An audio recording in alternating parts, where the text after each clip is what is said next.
5다시 만점한 국어에 오늘은 4단원 격언이었어요. 그 두 번째 시간이 되겠습니다. 지난번에 우리 61페이지까지 했었죠. 61페이지까지. 오늘 이제 62페이지부터 이어서 하면 되는데요. 자, 먼저 책 뒷부분을 한번 좀 복습을 하고 갑시다. 먼저 69페이지 여기 상단 부분을 보세요. 여기 69페이지 상단. 남한미워해에서 윤서가 겪은 일은 무엇이었나요? 자, 윤서가 겪은 일은 무엇일까요? 한번 생각해 보세요. 자, 답을 말해봤나요? 자, 답을 맞춰보겠습니다. 동생과 어떤 일을 겪었죠? 동생과 장난치다가 아버지께 혼나고 서러웠지만 금방 마음이 풀렸습니다. 남한미워해에서 문장 성분의 호응이 바르게 이루어지도록 이 글을 써야 하는 까닭은 무엇일까요? 자, 우리 교과서 만점왕에서는요, 바로 몇 페이지냐면 66페이지에 보시면 문장 성분의 호응이 바르게 이루어지도록 글을 써야 하는 까닭은 무엇입니까? 여기 나와 있죠. 바로 이 문장의 뜻을 바르게 이해할 수 있기 때문이었죠. 그 다음 보겠습니다. 문장 성분의 호응 관계 알기에서요. 이 할아버지는 얼른 밥을 다 먹고 또 일하러 나가셨다 해서 미출근 부분을 고쳐 쓰세요 했어요. 이거는 문장의 호응 관계 중에서도요, 높임의 대상을 나타내는 말과 서술어를 잘 호응시키는 것에 해당하는 것이죠. 할아버지께서는 해야죠. 얼른 진지를 다 잡수시고 이렇게 바꾸면 되겠습니다. 어제 저녁 우리 가족은 함께 동네 공원으로 산책을 나간다 해서 이 미출근 부분을 고쳐 쓰세요. 이 문제는 시간을 나타내는 말, 어제, 내일, 오늘 따위에 호응하는 시제를 서로 이제 시제를 일치시켜 줘야 되는 호응 관계죠. 시제 일치시켜야 돼. 시제 일치, 영어에서 시제 일치하죠. 그걸 시제 일치시켜 줘야 하는 호응 관계에 해당하는 것입니다. 어제 저녁이라고 했죠. 그렇기 때문에 이 나갔다 이렇게 고치면 되겠습니다. 이 선생님과 함께 이제 개념 공부하러 가볼까요? 겪은 일을 써요 단원에서는 겪은 일을 말 그대로 글쓰기를 하는데요. 이 글쓰기는 알겠지만 어떤 문단으로 이루어져 있고 이 문단은 또 문장으로 이루어져 있죠. 문장은 문장 성분으로 이루어져 있습니다. 그래서 이 글을 쓸 때 기초적인 것이 바로 문장을 쓰는 건데요. 이 문장 하나하나를 잘 써야겠죠. 그러려면 그 문장 성분의 호응 관계를 잘 알아야 합니다. 그래서 지금 이 시간에는 우리 1학기 때 배웠던 문장 성분의 호응 관계를 다시 한번 살펴보고 또 새롭게 배운 것도 함께 공부해 보도록 하겠습니다. 문장 성분의 호응 관계 알기. 첫 번째, 이 문장 성분이란 주어, 목적어, 서술어와 같이 문장을 구성하는 부분입니다. 라고 했습니다. 나는 밥을 먹는다. 이렇게 하면 이 나는이 주어, 밥을이 목적어, 먹는다가 서술어가 됐었죠. 하지만 이 목적어는 나는 달린다. 이런 경우에는 안 쓰기도 했었죠. 다음 보겠습니다. 먼저 이 호응 관계요. 세 가지를 배웠었는데요. 주어에 따라서 호응하는 서술어가 다릅니다. 라고 했어요. 나는 키와 몸무게가 늘었다. 이런 문장이 있어요. 그렇다면 키는 큰 거죠. 그렇기 때문에 그 키가 주어가 되고요. 그거에 해당하는 서술어는 크다가 되고 몸무게는 늘었다. 이렇게 따로 말해줘야 합니다. 그래서 나는 키가 크고 몸무게가 늘었다. 이렇게 해야겠죠? 그런 경우를 이야기하고요. 그 다음은 시간입니다. 시간을 나타내는 말, 어제, 내일, 오늘 따위죠. 그것에 호응하는 서술어를 사용해야 합니다. 여러분 잘 알겠죠? 어제 무엇을 하다가 아니고 했다. 오늘 무엇을 한다. 내일 무엇을 할 것이다. 이렇게 오는 것이죠. 다음 보겠습니다. 이번에는 높임입니다. 높임의 대상을 나타내는 말과 서술어가 호응해야 합니다.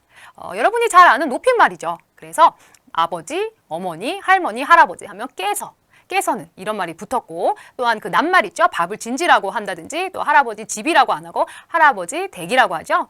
그런 낱말을 높이는 경우 또한 말처럼 서술어죠. 여기서는 서술어까지도 할아버지께서 진지를 잡수셨다. 이런 식으로 하면 되겠죠. 그래서 호응이 되어야 합니다. 이 주어, 시간, 높임 이렇게 호응을 우리가 1학기 때 배웠었고요. 그 다음 이번에 새로 배운 것이 무엇이었습니까? 함께 보겠습니다. 문장 성분의 호응 관계 알기 두 번째입니다. 자, 이번엔 몇 페이지 가냐면 67페이지 갑니다. 67페이지 여기죠. 펴보세요. 바로 이 결코, 전혀, 별로와 같은 그러한 낱말을 배웠는데요. 특별히 이러한 낱말은 뭐뭐지 않다, 뭐뭐지 못하다와 같은 부정적인 서술어 또는 안 못이 꾸며주는 서술어와 호응합니다 라고 했어요. 전혀 나는 그것을 좋아하지 않는다. 별로 그렇지 않은 것 같다. 이렇게 부정적인 그런 서술어를 이야기하죠. 또한 결코 전혀 별로와 같이 호응하는 서술어가 따로 있는 낱말에는 여간, 도저히, 그다지도 배웠습니다. 도저히 이 숙제는 너무 어려워서 내가 할 수가 없다. 뭐뭐가 도저히 뭐 힘들다, 어렵다 이런 말이 있었죠. 그다지 덥지 않다, 뭐 그다지 뭐 시원하지 않다, 뭘 마셨는데 그런 예문을 들 수 있겠습니다. 여기까지 선생님과 함께 배워봤고요. 문제. 문장이 어딘가 이상해요. 선생님과 편지 한번 볼까요? 이 부분이 어색하네요. 지난번에 배웠던 문장의 호응관계 기억하죠? 아, 그때 배웠던 거요. 역시 이 가르침 보람이. 기억이 안 나요. 어이? 주어 서술어와 같은 문장 성분의 호응 관계를 잘 써야 읽는 사람도 더 잘 이해하고 자연스러운 문장이 될 수 있어요. 문장 성분과 호응 관계요? 네. 그래서 문장 성분의 호응 관계를 복습하고 또 새로운 내용도 배울 거예요. 문장 성분의 호응 관계 알기.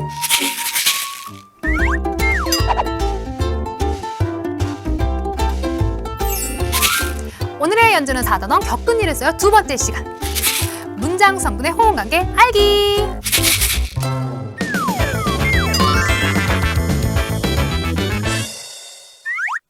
이번 시간에는 문장 성분의 호응 관계에 대해서 더 자세히 공부해 볼 텐데요. 1학기 때 이미 배운 게 있었죠? 또 지난 시간에 배웠던 게 있었고요. 그런 것들을 떠올리면서 선생님과 함께 살펴보겠습니다. 문장 성분의 호응 관계 알기. 문장이 나왔습니다. 우리가 환경을 보호해야 하는 까닭은 환경 파괴의 피해가 결국 우리에게 돌아오는 것이라고 생각한다. 자, 우리 교재에서는요, 62페이지죠. 여기죠. 환경을 보호해야 하는 까닭은 환경 파괴의 피해가 결국 우리에게 돌아오는 것이라고 생각한다. 굉장히 그럴듯한 문장입니다. 문장 성분을 생각해 보겠습니다. 먼저 주어를 찾을 텐데요. 이 우리가 그래 우리가 생각한다? 맞는데? 이렇게 생각하면 안 되겠습니다. 왜냐면요.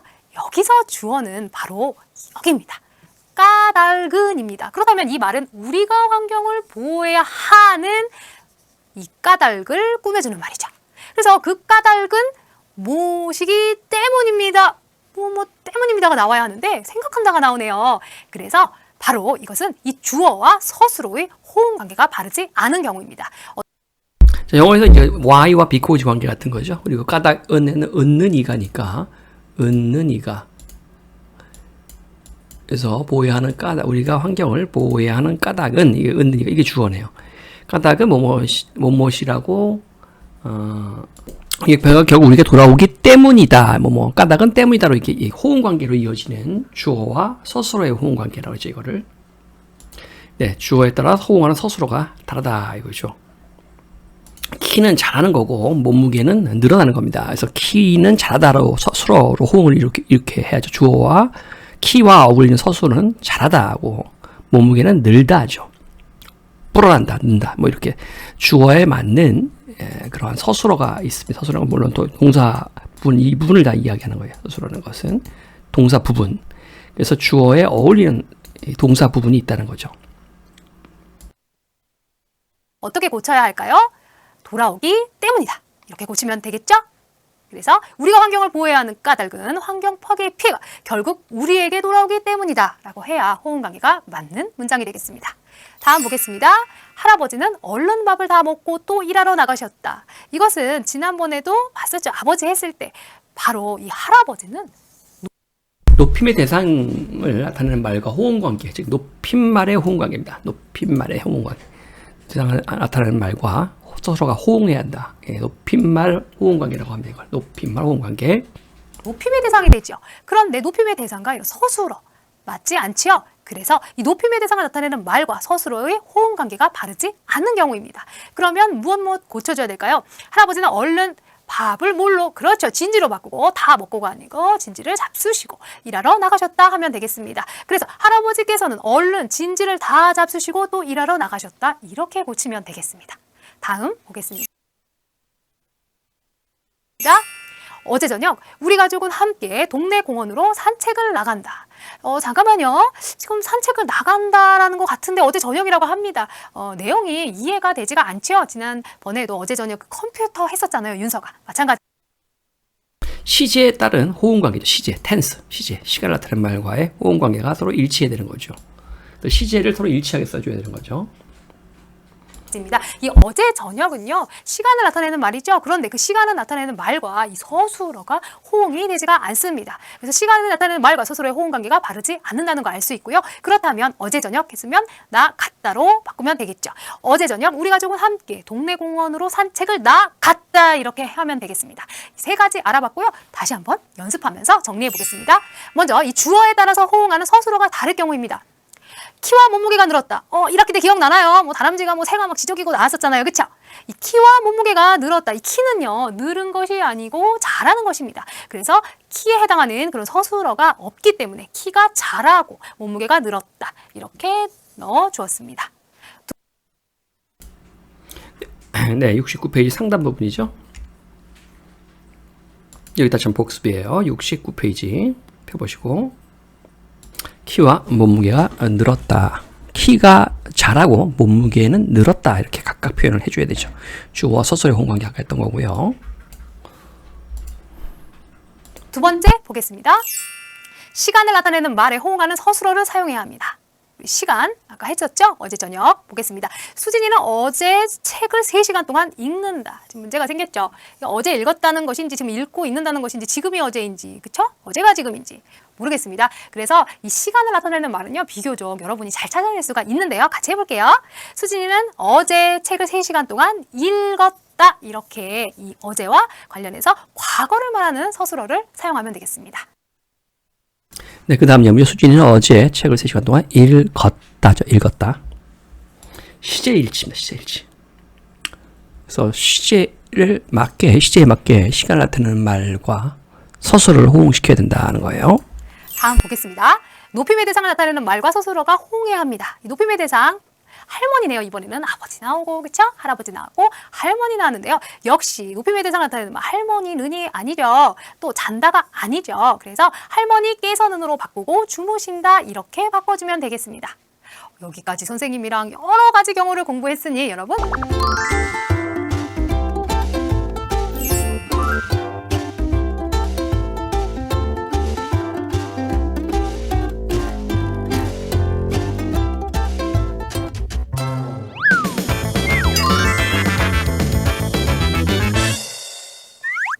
문장 성분의 호응 관계 알기 두 번째인데요.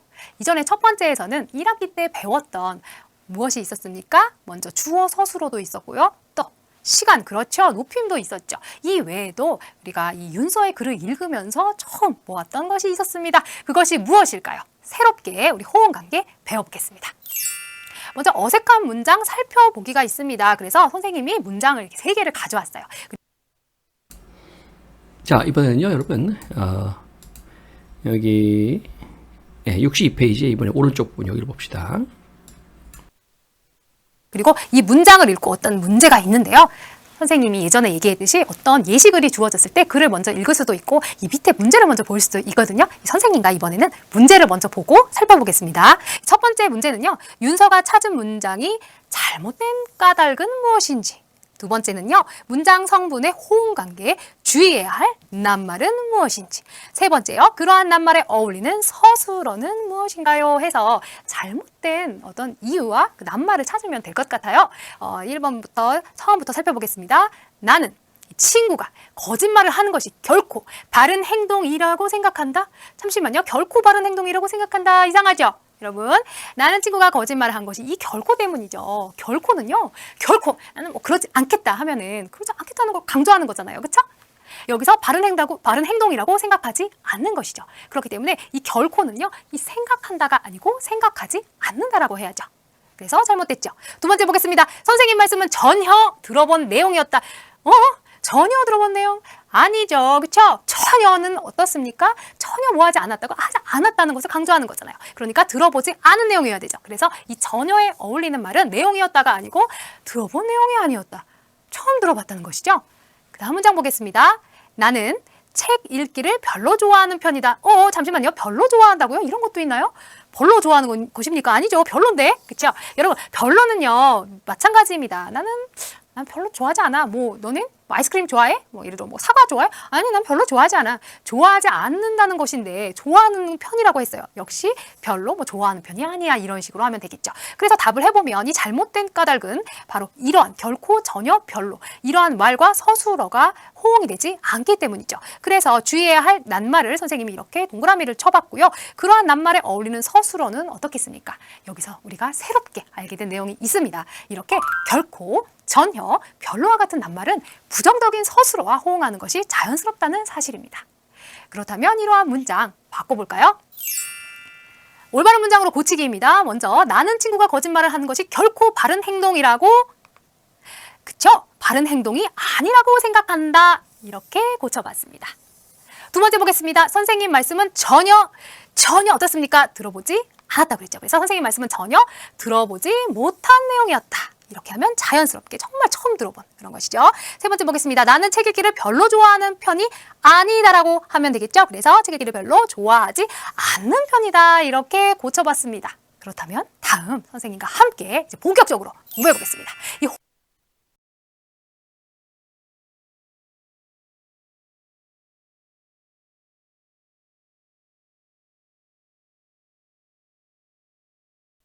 자, 우리 교재에서는요, 여러분 66페이지 오시면 아까 했던 앞부분 했던 거죠. 우리가 환경을 보호해야 하는 까닭은 환경 파괴 피해가 결국 우리에게 돌아오기 때문이다. 이렇게 오르고요. 주어 서술의 호응 관계. 할아버지께서는 얼른 진지를 다 잡수시고, 그래서 높임말 호응 관계죠. 높임의 대상으로 드는 말과의 호응 관계. 그 다음에 저녁 우리 가족은 함께 동네공원 산책을 나갔다. 시제에 대한 호응 관계죠. 시제에 대한 호응 관계. 시제와 서술의 호응 관계. 여기서 이제 서술어라는 말이 자꾸 나오는데 영어에서 말하는 서술어와 우리말에 말하는 서술어가 조금 달라요. 기본적으로. 그러니까 영어에서 말하는 서술어는 주어를 제외한 나머지를 다 우리가 술부라고 해서 배웠어요. 술부. 이걸 나머지 부분 다. 그러니까 목적어도 여기 다 포함되고 저는 이걸 술부라 술부. predicate. 를 말하는 거고, 우리말에서 서술하는 것은 대체로 이 동사부인 동사, 뭐뭐 하다나, 아니면 형용사, 보호에다가 보호, 이렇게 보호, 형용사. 그래서 동사나 형용사를 대체로 서술어라고 말하는 경우가 많아요. 목적은 빠지죠, 여기서. 그러니까, 우리말에서는. 그러니까, 뭐뭐는, 은는이가 주어 다음에, 뭐뭐를 목적어죠. 뭐뭐 하다, 다로 끝나는 말들이 서술어라고 하면 다. 뭐뭐 하다가 서술어라고 생각하면 됩니다. 영어의 서술어와 우리말 서술 조금 의미가 달라요. 자, 윤서가 찾은 문장이 잘못된 까닭은 결코 전혀 별로와 같은 낱말과 서술어가 어울리지 않기 때문이다. 그래서 결코 전혀 별로와 같은 이런 말들은 뭐 never죠. 예. 이거 not at all not at all. 조금도 뭐뭐 아닌 not at all. 이런 말들도 not과 부정어랑 at all이 같이 이제 영어도 똑같이 서로 호응을 이루거든요. 이런 말들은 호응 관계를 요구하는 말들인데요. 위에서 밑줄 그은 낱말을 국어사전에서 찾고 예문을 찾아보세요. 낱말에 어울리는 서술어는 무엇입니까? 결코 뭐뭇이 뭐 아니다. 전혀 뭐뭇이 아니다. 별로 뭐뭇이 없다. 결코 사실과는 다르다. 뭐 이런 등등의 말들과 어울리죠. 이렇게. 네. 그래서 이런 말들은 부정을 나타내는 이런 말들은 이런 말들과 함께 호응 관계를 서로 이룬다는 거예요. 자, 그 다음 페이지를 가보시면 여기죠. 못과 같은 이런 부정어와 함께 이것이 들어가 있는 서술어랑 서로 호응 관계를 이룹니다. 나는 친구가 거짓말을 한 것이 결코란 이 결코는 바른 행동이 아니라고 생각한다. 이렇게 아니라고 그런 거죠. 그래서 안 같은 이런 부정 안. 선생님 말씀은 전혀 들어보지 못한 못이라는 부정어랑 함께 어울린다는 거죠. 나는 책 읽기를 별로 좋아하지 않는 편이다. 역시 부정어랑 어울린다는 말이죠. 이런 말들은 결코 전혀 별로 이런 말들은 부정어들과 함께 호응 관계를 이룬다. 또 뭐가 있나? 여간 뭐뭐 하는 것은 아니다. 여간은 그게 어려운 일이 결코 아닌데 여간 그 다음에 아니다라는 부정어랑 더불은 관계가 있고 도저히 이해하지 못하겠다. 부정어 이해할 수 없다. 그다지 덥지 않다. 또 부정어랑 호응 관계를 이루죠. 밑에 실전 연습이 있나 한번 볼까요? 자, 이번 대회 참가하면서 느낀 점은 어떤 일에 도전하고 그 목표를 성취하고자 노력하는 순간들도 소중하다는 것을 느꼈다. 그러면 내가 이번 대회에 참가하면서 느낀 점은 이거잖아요. 주어가 이거잖아. 느낀 점은 즉 내가 즉 사람이 주어가 아니라는 거예요. 예, 느낀 점이 주어라는 거예요. 느낀 점은 뭐뭐라는 것이다 정도로 끝나야죠. 그러면 느낀 점은 노력하는 순간들이 소중하다는 것이다 이렇게 끝내야죠. 느낀 점은 뭐뭐라는 것이다. 뭐뭐라고 내가 느낀 점은 결국 노력이 중요하다는 것이다 이런 식으로 하는 것이죠. 평소 은주는 바른 말을 쓰고 친구들을 잘 이해하는 친구였기 때문에 나는 결코 나왔네. 결코 그것이 은주가 하는 일이라고 생각하지 못하겠다. 도저히 생각하지 않는다. 예, 후정어랑 같이 어울려야죠. 자, 선생님께서는 이번 시험 문제가 쉽다고 말씀하셨는데 전혀 쉽지 않아서 전혀 쉽지 않아서 부정어랑 같이 어울리죠. 전혀란 말은 친구들이 모두 놀랐습니다. 친구들이 모두 시험을 망쳤습니다. 이 정도 쓰면 되겠죠? 호응어는 서술어가 따로 있는 낱말이 결코, 별로 이런 말 말고도 또 있습니다. 이 여간 도저히 그다지거든요. 이 부분 67페이지 여기 한번 보시죠. 여기 이 부분.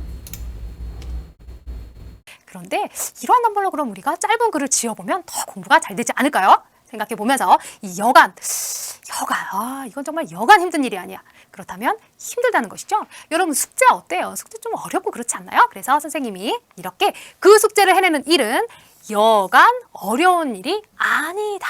바꿔봤습니다. 이 여간이라는 낱말은 바로 아니다라는 그런 서술어와 어울리죠. 역시 부정적인 서술어와 어울렸습니다. 도저히 보겠습니다. 난 도저히 못하겠어. 이런 말 하죠. 역시 하지 못한다는 것을 강조하는 말입니다. 도저히 선생님은 여러분의 생활 속에 생각해봤는데 이 친구의 생각을 도저히 이해할 수가 없을 때가 있어요. 저 친구가 왜 그런 행동을 하는 것이지? 그래서 나는 이 지호의 생각을 도저히 하고요. 이해할 수가 없다. 정말 이해할 수가 없다는 거죠. 이해가 안 된다는 이야기입니다. 역시 도저히라는 낱말과 이렇게 서술어와 어울리게 해봤습니다. 마찬가지죠. 할 수 없다는 것은 부정적인 그런 서술어가 되겠습니다. 그다지, 난 그다지 그게 별로 그다지야. 뭐 이렇게 그다지 역시 하지 않는다인데요. 바로 이런 문장을 가져왔습니다. 이 날씨가 그다지 덥지 않다. 그다지 춥지 않다. 또한 어떻습니까? 그다지 하지 않다 생각해 보면요. 물도 되게 시원한 줄 알았는데 마셔보니까 물이 그다지 차갑지 않아. 그다지 차갑지 않다. 이런 말도 쓸 수 있겠죠. 역시 그다지 또한 이렇게 부정적인 서술어와 짝을 이루면서 호응하면 되겠습니다. 여간 도저히 그다지 알아봤고요. 이제 그 다음엔 뭐가 있을까요? 바로 문장에서 잘못된 부분을 찾아 고치기입니다. 이제는 직접 문장이 나왔고요. 여러분들과 선생님이 함께 고치면서 공부하면 되겠습니다. 이 문장이 긴데요. 그래도 할 수 있습니다. 해봅시다. 내가 이번 대회에 참가하면서 느낀 점은 어떤 일에 도전하고 그 목표를 성취하고자 노력하는 순간들도 소중하다는 것을 느꼈다. 이렇게 문장이 길다 보면요. 나도 모르게 맞는 것 같은 문장이 앞에 있는 걸 잊어. 왜? 내가 느꼈대. 선생님 이거 맞잖아요. 아니요. 아니죠. 그 전에 얘기했죠. 선생님이. 제대로 찾아야 합니다. 내가가 아닙니다. 그렇죠. 이 느낀 점은이죠. 바로 느낀 점은이 이 문장의 주어가 되겠습니다. 그럼 내가 이번 대회에 참가하면서 이것은 바로 어떠한 느낀 점인지 꾸며주는 말이고요. 그럼 느낀 점은 무슨 것이다로 해야 되겠죠. 그래서 뭘로 바꿔야 됩니까? 소중하다는 것이다로 바꾸면 되겠습니다. 이 고친 까닭은요. 바로 느낀 점은 이 느꼈다는 거잖아요. 그렇죠. 그래서 이 느꼈다는 것은 느꼈다가 아니라 느낀 점은 뭐뭐하는 것이다. 이렇게 서술어가 와야 된다는 그런 설명이 되겠습니다. 두 번째 보겠습니다. 평소 은주는 바른 말을 쓰고 친구들을 잘 이해하는 친구였기 때문에 이상이 없습니다. 나는 결코 그것이 은주가 한 행동이라고 생각했다. 아니, 결코라면 배웠었죠? 부정적인 서술어가 나와야 해요. 그것이 은주가 한 행동이 아니라고 생각해야 되겠죠. 그래서 아니면 생각하지 않았다. 결코 생각하지 않았다. 이렇게 하면 되겠죠. 그래서 고친 까닭은요. 바로 이 결코가 뭐뭐하지 못하다, 뭐뭐하지 않다 이러한 서술어와 호응하기 때문입니다. 그렇다면 세 번째 보겠습니다. 선생님께서는 이번 시험 문제가 쉽다고 말씀하셨는데 전혀 쉬워서 친구들이 모두 놀랐다. 쉽다고 말씀하셨는데 쉬웠는데 왜 놀랍니까? 그렇죠? 전혀 쉽지 않아서 친구들이 놀랐겠죠. 역시 쉬워서가 아니라 쉽지 않아서라고 고치면 되고요. 마찬가지로 이 전혀라는 낱말에는 뭐뭐하지 않다, 뭐뭐하지 못하다와 같은 서술어가 호응하기 때문입니다. 공부 진짜 많이 했죠? 여러분 이제 나오면 고칠 수 있겠죠? 문제 풀어보겠습니다. 자, 우리 그 다음 페이지 봐보죠. 이 68페이지 보시면 그림책은 어린 아이들이나 읽는 것이라고 생각해서 평소에 별로 읽지 않는 편이다. 별로 읽지 않는 편이다.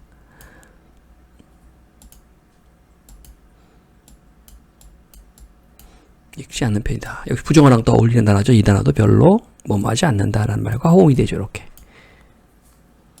위에 것도요. 전혀 뭐뭐하지 않는다, 뭐뭐하지 못한다라는 말과 호응이 되고요. 결코 뭐뭐하지 못하다, 뭐뭐하지 않는다라는 말과 호응이 됩니다. 그렇죠? 자, 그래서 별로 읽지 않는 편이다. 하지만 본인께서 권해주신 그 책은 내 생각과 다르게 좀 재밌었다, 뭐 이런 거겠죠. 자, 보기와 같이 빈칸에 알맞은 말을 넣어 문장을 완성해 보세요. 나는 결코 친구에게 나쁜 말을 하지 않았다. 결코 안 했다죠. 내 동생은 전혀 내 기분을 이해하지 못한다. 이해하지 못한다. 알지 못한다. 전혀 하고 못한다. 나는 책을 많이 읽는 것이 좋은 것이라고 생각한다. 그 까닭은 책을 읽으면 지식도 생기고 재미도 있기 때문이다. 그 까닭은 때문이다. 까닭은 은은이가 여기 주어져. 나는 내일 가족과 함께 놀이공원에 놀러 갈 것이다. 내일이니까 미래를 나타내는 말이죠. 시제를 서로 일치시켜야 하니까 놀러 갈 것이다. 이렇게요. 됐어요?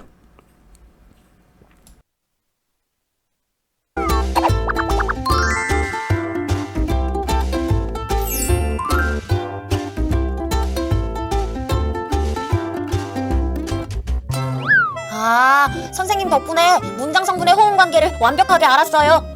부정적인 서술어를 주의해서 다시 한번 친구에게 편지를 쓰고 사이좋게 지낼 거예요. 감사해요, 선생님. 그래요. 선생님도 미나가 오늘 배운 문장 성분의 호응 관계를 아주 잘 이용해서 예쁜 편지를 만들어서 친구와 사이좋게 지냈으면 좋겠네요.